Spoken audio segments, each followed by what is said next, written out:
Okay guys, a few other settings that are important. When you hit your right stick down, I go in on the option read key, conservative AI. I'd rather give up a dive than let the quarterback keep it. So I'm gonna stay there, sorry.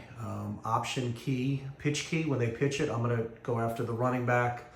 I'd rather hit the quarterback and turn him in. That's a good setting. And then these two with the RPOs, you wanna put on conservative.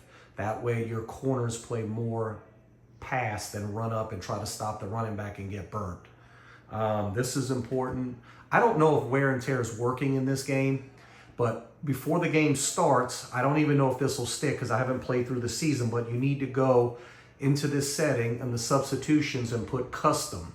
So what that means is you're telling the game that you want to go to your custom settings. Now I get some crashes, which I just had one, but when you go into options, go to auto subs, and then here are my settings, which sometimes the game crashes. I don't know why from this screen. Again, I don't know if the wear and tear is really working, but I'll put up my sub out with the quarterback. I'm gonna ride him out in every game. The running backs with fatigue at 60. So your fatigue is the key. You're gonna adjust this based on your fatigue. If you have more fatigue, you may go down a digit or two on these numbers. But I'm getting good rotations. Wide receiver, same thing. You know, most teams have more depth at running back than they do wide receiver, so I like to have my starters get more playing time. The tight ends, I'm not worried about getting in my third string tight end. Offensive line, again, I'm not worried about them subbing out. I'm going to grind it out with them, even on the auto subs and fatigue. Defensively, these are the ones I'm going with here. Corners, safeties, teams don't really worry about getting their third and fourth team in unless they're on nickel. So I don't want them coming out in long drives and goal line situations. Here's my wear and tear.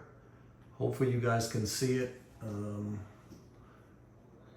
And my quarterback, again, when they get down to 25 on wear and tear, they're usually like -5, 6 points. So I'll just have like a house rule where if they get down to 25 and the game takes them out, I'd rather wait until they get back to 40 wear and tear and they maybe are -3, -2. So I will kind of let them do that, even though my last game Lamar was tore up and I just wrote him out. The halfback, again, is going to take a lot of abuse. So we'll let him, stay in the game. I will kind of sub in my other running back, in certain packages. Wide receivers, they're a little bit less, they're not in a physical position. So when they hit 40, I'll have, that means the game is going to take them out until they come back to 50. Tight ends, a little bit more of a rugged position, less depth. Same thing with offensive line. Again, 25 is kind of my threshold to where if any player hits 25 with wear and tear, they're going to be pretty much useless. So, you could ride them out, but they're going to probably get injured anyway. So I'm still kind of testing these, but these feel pretty good so far. Linebackers, again, physical position. Defensive tackle, 35. Same thing. The corners, I kind of did 30 and 30 because you don't really have much depth. But that is the wear and tear, and you need to set that.